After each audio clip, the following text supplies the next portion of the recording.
Y de Parque Patricios nos vamos al Senado de la Nación. Decíamos, en un ratito va a comenzar el trabajo en comisión por el proyecto de presupuesto que ya fue aprobado en diputados y hay mucha polémica entre el gobierno y sus socios. Alan Zurita ya está trabajando en el lugar. Buen día, Alan. Marian Capel, muy buena mañana. Mucha polémica, mucha rosca, mucho diálogo y mucha conversación en lo que respecta a la actividad en el Senado. No solamente por lo que sucedió ya el día miércoles en el marco del debate en diputados, sino también ayer en el Senado. Una respuesta que el gobierno no esperaba. Se pensaba que tenía todo bajo control, pero recibió un cachetazo parlamentario. En instantes, lo que sucedió ayer y también lo que va a pasar hoy en la Comisión de Presupuesto del Senado. Gracias, Ana. Vamos a estar muy atentos a lo que vaya a ocurrir allí desde las 10 de la mañana. Es el horario que está convocado entonces en la Comisión de Presupuesto y Hacienda, que tiene, decíamos, un trasfondo bastante complejo para el gobierno nacional. Ayer dábamos cuenta de lo que había sido la sesión en la Cámara de Diputados. Se aprobó la media sanción del presupuesto, pero con dos problemas que generaron la tensión y casi la ruptura, podemos decirlo, con un sector de sus aliados, en particular con el PRO. Por un lado, lo que fue ese famoso capítulo 11, que fue rechazado por la Cámara y que incluía, por un lado, la derogación de dos leyes que la oposición había propuesto, que el gobierno había vetado y que finalmente la oposición insistió para que estén vigentes. Una de ellas, la ley de emergencia en discapacidad, que tiene un condimento adicional. La justicia le ordenó la semana pasada al gobierno que la cumpla. El gobierno además decidió, una vez que insistió la oposición, en el acto de promulgación decidieron que, bueno, como no hay plata, no se va a cumplir. Para la justicia eso es inconstitucional y el gobierno está obligado a cumplirla. Y la otra es la ley que garantiza el financiamiento para las universidades nacionales. El gobierno, en un articulito, en el 75, pretendía derogar esas dos normas. Y además, el capítulo 11, además de este artículo, incluía el que prevé la garantía de la coparticipación para la Ciudad de Buenos Aires. Hay una parte que ya automáticamente se recibe, pero la parte de la coparticipación que le corresponde a la ciudad por el fallo de la Corte Suprema, que le restituyó lo que le había quitado el gobierno de Alberto Fernández. Y había otras cosas más en ese capítulo 11. Cambian la ley de lo que se llama zona fría. Claro, los que vivimos en el área metropolitana de Buenos Aires no tenemos mucha idea de qué es, pero los que viven en las zonas frías, Patagonia, también en la zona de Cuyo, tienen un subsidio para el gas en invierno precisamente por el consumo extra que hay por el frío.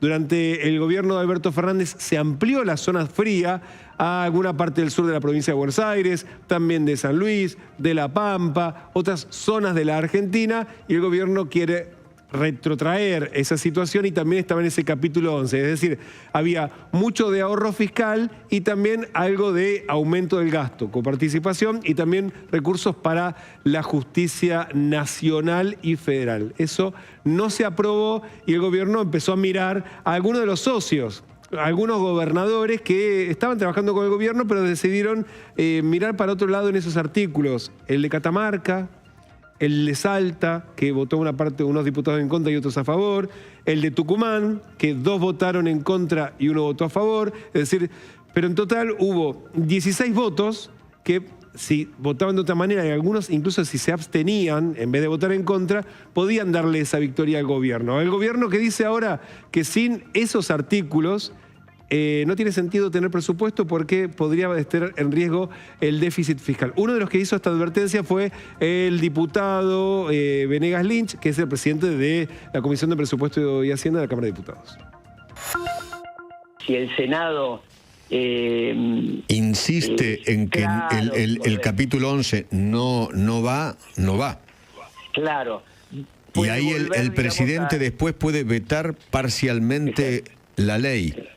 Exacto, y si tiene algunas modificaciones, el Senado se considera que vuelve a la Cámara de Diputados, sí. Y con mayoría simple se puede suscribir lo que viene del Senado con algo distinto. La insistencia en diputados, si vuelve con insistencia, sí necesitamos 2/3 y ahí estaría la cosa más difícil y siempre está, por supuesto, claro, el recurso del veto presidencial. A ver, para que se entienda un poquito por qué la pregunta de Feynman confunde, porque si efectivamente el Senado no vuelve a incorporar el artículo 11, no puede hacer un veto parcial al presidente, no puede vetar lo que no está en la ley. O sea, lo único que le quedaría al presidente es, si no tienen estos artículos que el gobierno quiere, vetar las leyes de emergencia en discapacidad y de financiamiento universitario, la amenaza del gobierno es, listo, veto todo el presupuesto. Se quedan sin nada. Pero muchachos, lo que hicimos hasta ahora era negociar precisamente tener un presupuesto para el año que viene. Así que ahora, la extorsión que hubo en diputados era, perfecto, ustedes quieren coparticipación para la ciudad, me vetan esto. Me vetan emergencia en discapacidad, me vetan financiamiento universitario. ¿No? Así funcionaba. Le dijeron que no, listo, entonces no va a haber presupuesto. Esa es la discusión que está ahora. Y uno dice, pero ¿no fue todo este trabajo de acordar con los gobernadores, de construir una mayoría nueva, porque era el pedido del Fondo Monetario de los Estados Unidos?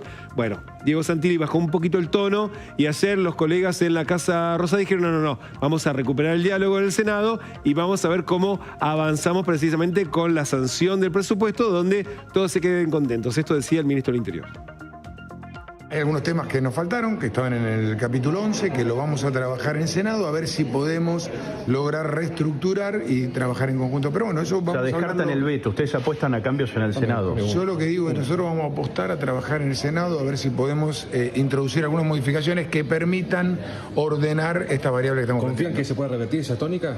Yo confío en que podemos hacer un trabajo para mejorar aún la muy buena sanción que tenemos para hacerla mucho mejor. Bueno, el tono ahí de Santilli era otro. Claro, tienen que recuperar el vínculo. A Santilli le pasa con su partido, con el PRO. Bueno, se supone que todavía sigue siendo su partido político, que ayer escuchamos a Cristian Ritondo muy enojado, no solamente porque no quedó garantizada la coparticipación para la ciudad, sino porque después, a última hora, en la madrugada, hubo un acuerdo entre la Libertad Avanza y el kirchnerismo para imponer los auditores generales de la Nación, y que de hecho eso no estaba en el temario. Y la advertencia que hizo el PRO es que solamente en sesiones extraordinarias se puede debatir lo que propone el presidente de la Nación en la convocatoria extraordinarias, y eso no estaba.